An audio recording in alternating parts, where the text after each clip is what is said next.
નમસ્કાર કલમ યુદ્ધ સમાચારની સાથે હું છું આપની સાથે પાયલ બામભણિયા। તો જોઈએ આજના મહત્વના સમાચારમાં। માંડવી જૂની પોલીસ લાઇન ખાતે સાંઈદીપ મંદિરનો 24મો પાટોત્સવ આનંદ ઉલ્લાસભેર ઉજવાયો।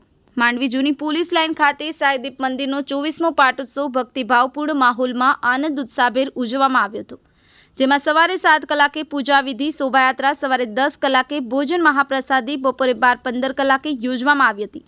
આ પ્રસંગે ડીજેના સથવારે સાંઈદીપ મંદિરથી સાંઈબાબાની પાલખી યાત્રા આખા નગરમાં ફેરવવામાં આવી હતી, જેમાં ભાવિ ભક્તો દ્વારા સાંઈબાબા કી જયના નારા લગાવી માંડવી નગર જાણે સાંઈમય બન્યું હોય। આ શોભાયાત્રામાં સાંઈબાબાની મોટી મૂર્તિ આકર્ષણનું કેન્દ્ર બની હતી। બપોરે 12:15 કલાકે ભાર્ગવ સમાજની વાડી ખાતે મહાપ્રસાદીનું સુંદર આયોજન કરવામાં આવ્યું હતું, જેનો ભક્તજનોએ લાભ લઈ ધન્યતા અનુભવી હતી। આ સાંઈદીપ મંદિરે દર ગુરુવારે ખીચડીનો પ્રસાદ વિનામૂલ્યે આપવામાં આવે છે, જેમાં દૂર દૂરથી ગામડેથી આવેલ ભક્તો પ્રસાદીનો લાભ લે છે। આ સાંઈદીપ મંદિર માંડવીનગર તથા આજુબાજુના ગામેથી આવતા ભક્તો માટે શ્રદ્ધા આસ્થાનું પ્રતીક સમાન છે। સમગ્ર કાર્યક્રમનું સંચાલન મંદિરના પૂજારી દીપકભાઈ વરસાડી દ્વારા કરવામાં આવ્યું હતું। ઈશ્વર સોલંકી, કલમ યુદ્ધ સમાચાર, માંડવી।